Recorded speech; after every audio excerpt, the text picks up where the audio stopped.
జరుగుతుంది ఈ కేసు పైన. ఏది రోహిత్ రెడ్డి కేసు పైన లేటెస్ట్ అప్డేట్ ఏంది అంటే, పోలీసులు వచ్చిర్రు.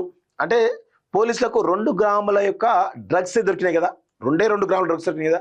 అరే 2 గ్రాముల డ్రగ్స్ ఎట్లా దొరుకుతాయి అని చెప్పేసి కొంత చర్చ జరుగుతూ ఉంటే అసలు విషయం బయటపడ్డది.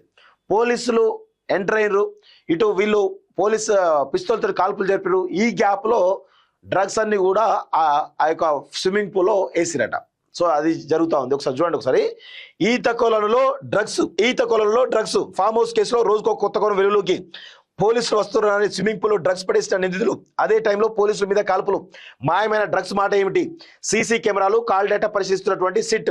తెరపైకి అభిషేక్ సింగ్ పేరు. నిందితుల కస్టడీ పిటిషన్ పై వాడివేడి వాదనలు, రేపు తీర్పు అంటూ చూస్తా ఉన్నాం. సో వాడివేడి వాదనలు కాదు, ఇంకా చాలా రకాల అంశాలు కూడా ఉన్నాయి. అవి కూడా అన్ని బయటికి రావాల్సినటువంటి అవసరం అయితే ఉంటది. సో మొయినాబాద్ డ్రగ్స్ కేసులో రోజుకొక కొత్త కోణం వెలుగులోకి వస్తుంది. బీఆర్ఎస్ మాజీ MLA Rohit Reddy farm house లో సోదాలకు వెళ్లిన పోలీసులపై కాల్పులు జరగడానికి ప్రత్యేక కారణం ఉన్నట్లు అనుమానిస్తున్నారు. పార్టీలో ఉన్నవారు కొద్దిసేపు పోలీసులు లోపలికి రాకుండా చూసేందుకు కాల్పులు ప్రారంభించారని, ఆ సమయంలో తమ వద్ద ఉన్నటువంటి కొన్ని మత్తు మందులను అక్కడున్న ఈతకొల్లో పడేశారని పోలీసులు అనుమానిస్తున్నారు. పోలీసులు దాడి చేసిన సమయంలో 11 మంది సోదా చేయగా బెంగళూరుకు చెందినటువంటి న్యాయవాది కౌశిక్ రవి వద్ద స్వల్ప మొత్తంలో కోకైన్ లభించింది. టీడీపీ ఎంపీ పుట్టా మహేష్, నమేష్ శర్మల రక్తంలో కోకైన్ కాకుండా ఇతర మత్తు పదార్థాల అవశేషాలు లభించడంతో అసలు కథ వెలికి తీయడానికి పోలీసులు ప్రయత్నాలు ప్రారంభించారు. నమేష్ శర్మ రక్త నమూనాలో కోకైన్ తో పాటు ఇతర అవశేషాలు, పుట్టా మహేష్ రక్తంలో కోకైన్, పుట్టా మహేష్ రక్తంలో యాంఫిటమైన్, మెథా యాంఫిటమైన్ అవశేషాలు ఉన్నట్లు తేలింది. సంఘటన స్థలంలో కోకైన్ మాత్రమే దొరికింది. ఇతర మత్తు మందులు ఏమయ్యాయనే కోణంలో అధికారులు విచారణ ప్రారంభించగా, కాల్పులు జరిపిన సమయంలో తమ వద్ద ఉన్నటువంటి ఇతర మత్తు పదార్థాలను ఈతకొల్లో పడేసినట్లు పార్టీకి వచ్చిన వారిలో ఒకరు అంగీకరించినట్లు తెలుస్తోంది. 100% ఇదే జరుగుతుంది. ఎందుకంటే కోకైన్ కాకుండా ఇంకా రకరకాల డ్రగ్స్ కూడా తీసుకుంటారట. సో ఈ రోహిత్ రెడ్డి ఎవరైతే ఉన్నారో, ఎవరైతే ఈ డీల్స్ కోసం వస్తారో, లేకపోతే ఎవరైతే తన సర్కిల్లో ఉండాలనుకుంటారో వాళ్ళందరూ కూడా డ్రగ్స్ అలవాటు చేసి తమ బానిసలుగా చేసుకుంటారు. ఇప్పుడు కొంతమంది, ఇక నేను చెప్పొద్దు కానీ, కొంతమంది బాబాల రూపంలో ఉన్న వాళ్ళు కూడా వాళ్ళు ఇచ్చేటువంటి ప్రసాదంలో కొంతమంది చెప్తారు, అందరు కాదు, కొంతమంది ఇచ్చేటువంటి ప్రసాదంలో కూడా డ్రగ్స్ కలుపుతారట. దానివల్ల బానిసలు అయిపోతారు. సో ఇప్పుడు చాలా మంది కూడా చూస్తాను, చాలా రకాల అంశాలు తమిళనాడులో కూడా అరకొర సంఘటనలు జరిగినాయి. సో అదేవిధంగా ఈత కొలంలో పడేసినట్లు పార్టీకి వచ్చిన వారిలో ఒకరు అంగీకరించడం తెలుస్తుంది. దీంతో నీటి నమూనాల ద్వారా ఏమైనా ఆధారాలు దొరుకుతాయా అని పోలీసు ప్రయత్నిస్తున్నట్లు సమాచారం. మరోవైపు మత్తు పదార్థాలను గుర్తించే స్నిఫర్ డాగ్స్ ను సైతం ఫామ్ హౌస్ తీసుకెట్లు తెలుస్తుంది. యాంఫిటమైన్, మెథా యాంఫిటమైన్ డ్రగ్స్ అమ్ముతున్న పలువురిని గతంలో హైదరాబాద్ పోలీసులు అరెస్ట్ చేశారు. ఈ నెలలో హైదరాబాద్ టాస్క్ ఫోర్స్ పోలీసులు 72 గ్రాముల ఎండి స్వాధీనం చేసుకుని 3 అరెస్ట్ చేశారు. హై ప్రొఫైల్ వ్యక్తులకు కోకైన్ దొరకని పక్షంలో ఎండి మత్తు మందును వాడుతుంటారని పోలీసులు చెప్తున్నారు. భయపడి కాల్పులు జరిపారంటూ అంటున్నారు. భయపడి కాదు, ఇదంతా కూడా డ్రగ్స్ ఉన్నాయి. ఈ డ్రగ్స్ ఎట్లయినా సరే కవర్ చేయాలని చెప్పేసి దానికోసమే వాటిని పడేయడానికి ఈ గ్యాప్ లో పోలీసులకు కాల్పులు జరిపినట్టుగా తెలుస్తోంది. సో ఆ కారులో వెళ్ళిపోయింది. పోలీసులు ఫామ్ హౌస్ రావడానికి కాస్త ముందుగా అక్కడి నుంచి కొన్ని కార్లు వెళ్ళిపోయాయని, వాటిలో వెళ్ళిన వారెవరు, పార్టీకి రోహిత్ రెడ్డి ఎవరెవరిని పిలిచారు అన్న వివరాలు తెలుసుకోవడానికి ఈ కేసులో పట్టుబడిన వారందరి సెల్ ఫోన్ల డేటాను సిట్ అధికారులు విశ్లేషిస్తున్నారు. రోహిత్ రెడ్డి ఫామ్ హౌస్ పరిసర ప్రాంతాల్లో ఉన్న సీసీ కెమెరాల ఫుటేజ్ సైతం పరిశీలిస్తున్నట్టు సమాచారం. దుబాయ్ కోణంతో సంబంధం ఉన్న కొందరు అక్కడి నుంచి జారుకున్నారని అనుమానిస్తున్నారు. కదులుతున్న డొంక. మొయినాబాద్ ఫామ్ హౌస్ కేసులో సిట్ వరుసగా 2వ రోజు కూడా నిందితులను విచారించింది. కేసులో కీలకమైనటువంటి శ్రవణ్ కౌశిక్ ను శంషాబాద్ రూరల్ పోలీస్ స్టేషన్ లో సిట్ బృందం దాదాపు 8 గంటల పైన విచారించింది. Future city police commissioner Sudheer Babu పర్యవేక్షణలో సిట్ బృందం అన్ని కోణాల విచారణను వేగవంతం చేసింది. కౌశిక్ రవి ఈ డ్రగ్స్ సిమ్లాలో కొనుగోలు చేసినట్లు చెప్పినప్పటికీ విచారణలో అది వాస్తవం కాదని తెలిసింది. సో ఈ డ్రగ్స్ ను హైదరాబాద్ లోని అభిషేక్ సింగ్ నుంచి కొనుగోలు చేసినట్లు నిందితులు చెప్పినట్లు సమాచారం. రోహిత్ డ్రైవర్ షరతులతో అభిషేక్ కు సంబంధాలు ఉన్నట్లు పోలీసులు గుర్తించారు.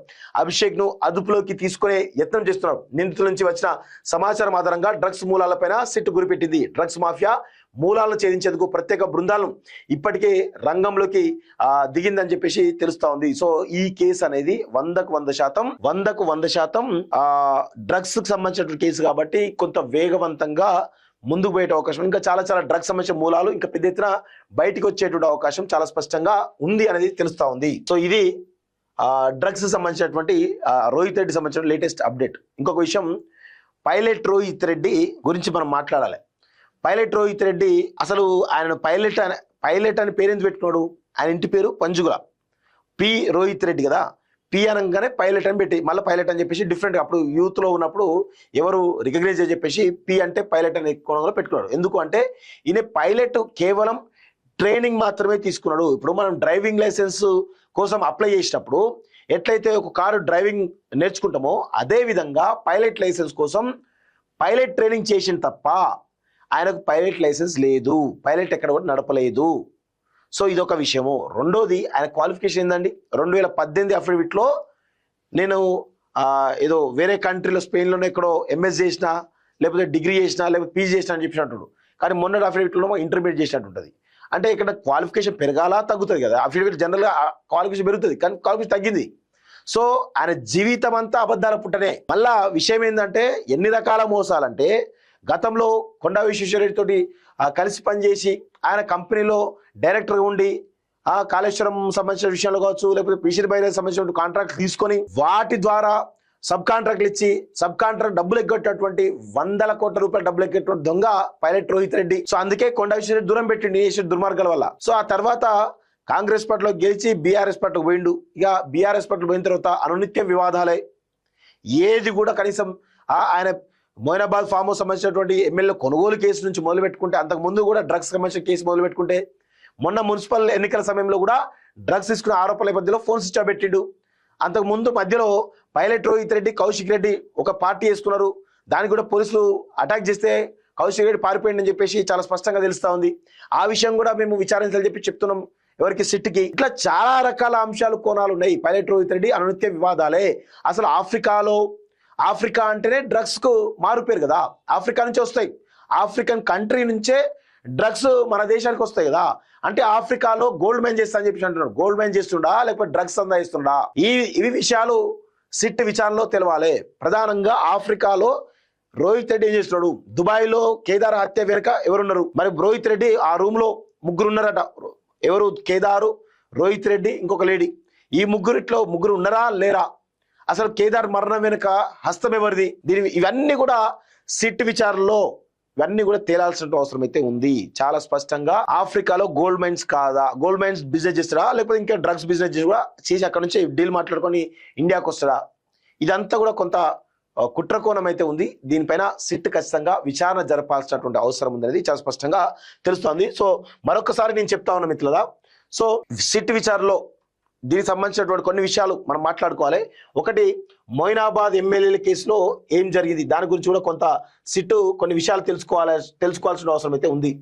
రెండోది, కేదార్ మరణం, దుబాయ్లో కేదార్ మరణం వెనుక drugs party, high dose drugs party ఉంది. అందులో ఆ ఫ్లాట్ లో 3 ఉన్నారట. ఒకటి రోహిత్ రెడ్డి, 2 ఒక లేడీ, 3 కేదార్. సో ఈ వెనకాల ఉన్నటువంటి కుట్రకోణం ఏంది, ఇది కూడా సిట్ విచారణలో తెలియాల్సిన అవసరం అయితే ఉంది. 3, మున్సిపల్ ఎన్నికల సంబంధించిన సమయంలో డ్రగ్స్ తీసుకుండా లేదా ఇదొక విషయం తెలియాల్సిన అవసరం అయితే ఉంది. 4ది, గతంలో కౌశిక్ రెడ్డి అదేవిధంగా రోహిత్ రెడ్డి ఇద్దరు కూడా పార్టీ చేసుకున్నప్పుడు పోలీసులు రైడ్ చేశారు. ఆ క్రమంలో కౌశిక్ రెడ్డి తప్పించుకున్నా లేదా ఇదొక విచారణ తెలియాల్సిన అవసరం అయితే ఉంది. 5వది, మొన్న జరిగినటువంటి డ్రగ్స్ లో ఆయన డ్రగ్స్ తీసుకునే వ్యక్త, డ్రగ్స్ సరఫరా వ్యక్త, సో డ్రగ్స్ సరఫరా చేసే వ్యక్త, సో ఇది కూడా తెలియాల్సిన అవసరం అవుతుంది. 6వది, అసలు ఆఫ్రికాలో ఈయన చేసేది గోల్డ్ మైన్స్ అని చెప్పేసి బయట చెప్తున్నారు. అసలు గోల్డ్ మైన్సా లేకపోతే డ్రగ్ బిజినెసా, గోల్డ్ మైన్సా లేకపోతే డ్రగ్స్ సంబంధించినటువంటి డ్రగ్ డీల్సా, ఇవన్నీ కూడా విచారణ తెలియాల్సినటువంటి అవసరం అయితే ఉంది. అదేవిధంగా ఇక 7వది, అసలు ఈయన మొన్న జరిగినటువంటి కేసులో ఆ డీల్ వెనకాల అసలు కోణం ఏంది, ఇవన్నీ కూడా చాలా కాంట్రవర్సీలు ఉన్నాయి. ఇవన్నీ కూడా బయటికి రావాలని చెప్పేసి చాలా స్పష్టంగా సిట్కు ఇలాంటి వాటిపైన కొంత విచారణ చేస్తే బాగుంటుంది అనేది మా యొక్క అభిప్రాయం. సో ఇదొక పరిస్థితి.